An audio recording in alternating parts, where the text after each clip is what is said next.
में ईमान के 6 अरकान हैं। पहला रुकन है अल्लाह पर ईमान लाना, दूसरा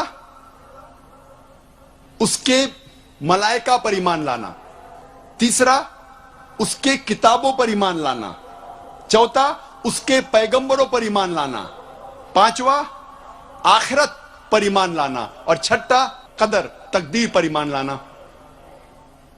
अब हम तस्करा करेंगे हिंदू धर्म और इस्लाम में ईमान के रुकन में यकसानियत। सबसे पहला है खुदा पर यकीन लाना। हम तस्करा करेंगे हिंदू धर्म में खुदा का तसव्वुर क्या है। जब हम कोई आम हिंदू से पूछते हैं आप कितने खुदाओं में मानते हैं, कुछ कहेंगे 3 खुदा, कुछ कहेंगे 10, कुछ कहेंगे 100, कुछ कहेंगे 1000 और कुछ कहेंगे 33 करोड़। लेकिन जब हम एक हिंदू पंडित से पूछते हैं, वो हिंदू से जो हिंदू धर्म की किताबों को जानता है, वो हिंदू कहेगा कि हिंदू सिर्फ एक भगवान, एक ही खुदा में मानना चाहिए और एक ही खुदा की इबादत करना चाहिए। लेकिन आम हिंदू एक फिलॉसफी में मानता है जिसे कहते हैं पैंथीइज्म।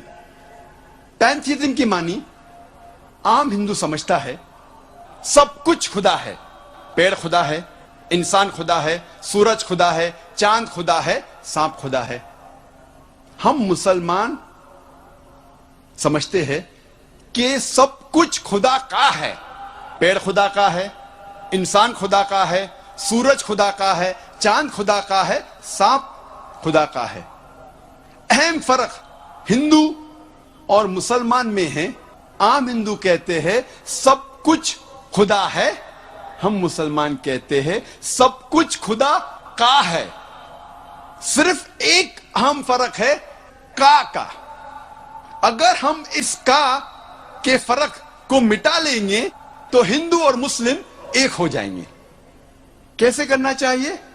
जिस तरीके से कुरान में लिखा हुआ है सूरह अल इमरान में सूरह नंबर 3 आयत नंबर 64 में, तालो इला कलमतिन सवाइम बैना बैनकुम, आओ हम उस बात की तरफ जो आप और हम में यकसा है। सबसे पहली बात है अल्लाह नाबुदा इल्लल्लाह, हम सिर्फ एक ही खुदा की इबादत करें। अब हम तस्किरा करेंगे हिंदू मजहब, हिंदू धर्म की किताबें क्या कहती है खुदा के बारे में। एक अहम किताब हिंदू मजहब की है उपनिषद। यह है उपनिषद। जब हम उपनिषद पढ़ते हैं,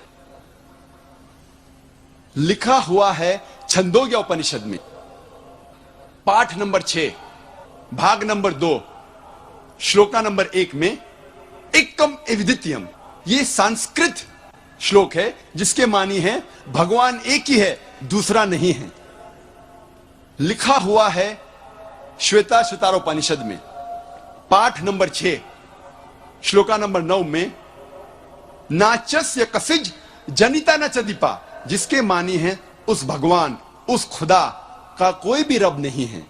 उस खुदा, उस भगवान का कोई भी वालिदैन नहीं है। ना पिता है, ना माता है, ना बाप है, ना मां है, कोई भी रखवाला नहीं है। लिखा हुआ है श्वेता श्वेतारोपनिषद में पाठ नंबर 4 में श्लोक नंबर 19 में न तस्य प्रतिमा अस्ति, उस भगवान, उस खुदा की कोई भी प्रतिमा नहीं है। प्रतिमा की मानी अक्स, स्टैच्यू, स्कल्पचर, फोटोग्राफ, पेंटिंग, ये सब प्रतिमा की मानी है। उस भगवान, उस खुदा का कोई भी प्रतिमा नहीं है। ना कोई तस्वीर है, ना कोई स्कल्पचर है, ना कोई स्टैच्यू है, ना कोई बुत है, ना कोई पेंटिंग है। लिखा हुआ है भगवत गीता में, जो सबसे ज्यादा पढ़ी जाने वाली किताब है। भगवत गीता में भगवान का तस्वुर है पाठ नंबर 7 में श्लोका नंबर 20 में, all those whose intelligence has been stolen by material desires, they worship demigods।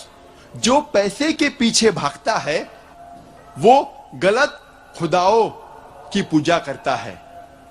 और कुछ तर्जुमा भगवत गीता में लिखा हुआ है कि जो आदमी पैसे के पीछे भागता है वो बुत परस्ती करता है। भगवत गीता में लिखा हुआ है पाठ नंबर 10 में श्लोका नंबर 3 में, मैं भगवान पैदा नहीं हुआ हूं, मेरी शुरुआत नहीं है, मैं सारे आलमों का रब हूं। और सबसे अहम किताब हिंदू धर्म में है वेद। जब हम वेद पढ़ते हैं, यजुर्वेद में लिखा हुआ है पाठ नंबर 32 मंत्र नंबर 3 में, न तस्य प्रतिमा अस्ति, उस भगवान उस खुदा की कोई भी प्रतिमा नहीं है, कोई भी बुत नहीं है, कोई भी अक्ष नहीं है, कोई भी स्टैच्यू नहीं है, स्कल्पचर नहीं है, फोटोग्राफ नहीं है, पेंटिंग नहीं है। जिक्र है यजुर्वेद में पाठ नंबर 40 मंत्र नंबर 9 में, अंधात्म प्रविशंति या असंभूति मुपास्ते। यह संस्कृत श्लोक है जिसके मानी है अंधात्म अंधकार में, प्रविशंति दाखिल हो रहे हैं। जो लोग असंभूति की पूजा करते, असंभूति की माने नेचुरल थिंग्स, कुदरती चीजें, हवा, पानी, आग। यजुर्वेद में लिखा हुआ है अंधकार में दाखिल हो रहे हैं वो लोग जो कुदरती चीजों की इबादत करते हैं, पूछते हैं, जैसे कि हवा, पानी, आग।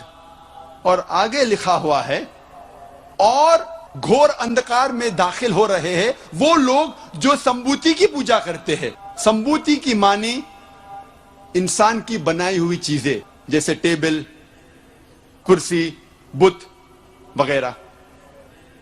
अगर आप कुदरती चीजों की इबादत करते हैं तो आप अंधकार में दाखिल हो रहे हैं।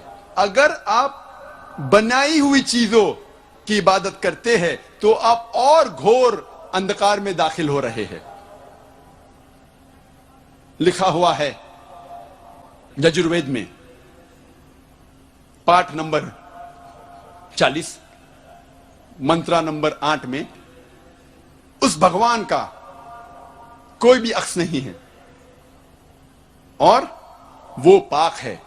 अथर्ववेद में आता है, ये अथर्ववेद,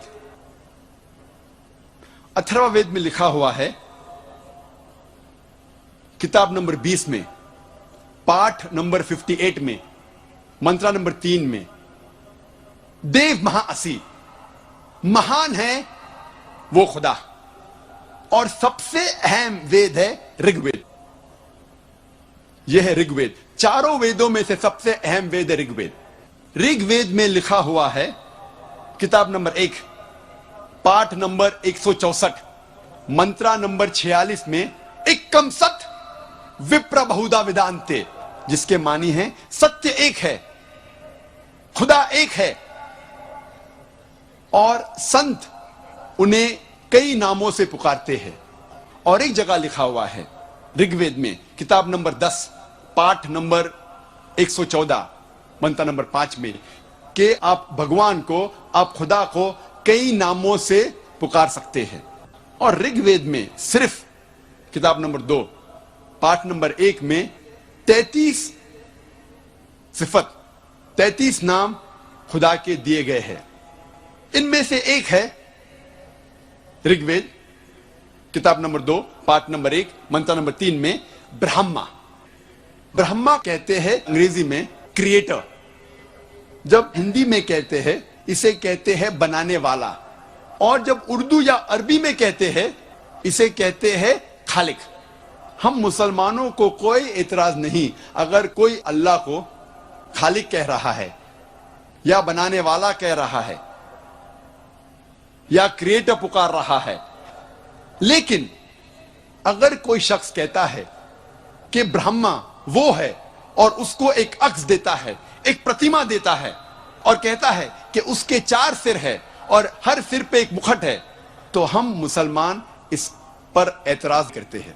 और आप श्वेता उपनिषद पाठ नंबर 4 श्लोक नंबर 19 के खिलाफ जा रहे हैं, जिसमें लिखा हुआ है न तस्य प्रतिमा अस्ति, उस खुदा, उस भगवान का कोई भी प्रतिमा नहीं है। और एक नाम ऋग्वेद किताब नंबर 2 पाठ नंबर 1 मंत्र नंबर 3 में है विष्णु। विष्णु अंग्रेजी में है सस्टेनर, चेरिशर। हिंदी में हम कहेंगे पालने वाला, उर्दू या अरबी में कहेंगे रब। हम मुसलमानों को कोई एतराज नहीं अगर कोई कहता है कि अल्लाह रब है या पालने वाला है या चेरिश या सस्टेनर है, लेकिन अगर कोई शख्स विष्णु को कोई अक्स देता है, कोई प्रतिमा देता है और कहता है कि विष्णु वो खुदा है जिसके 4 हाथ है, एक हाथ में है चक्रा, दूसरे हाथ में है शंख, और वो पानी पे जा रहा है सांप के ऊपर या हवा में उड़ रहा है गरुड़ा पे, हम मुसलमान इस पर एतराज करते हैं।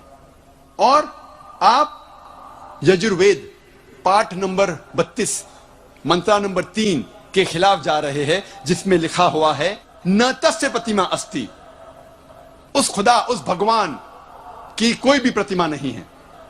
ऋग्वेद में लिखा हुआ है किताब नंबर 8 पाठ नंबर 1 मंत्र नंबर 1 में मां चिदन यदि संसद, भगवान एक ही है, सिर्फ उसकी पूजा करो, सिर्फ उसकी तारीफ करो।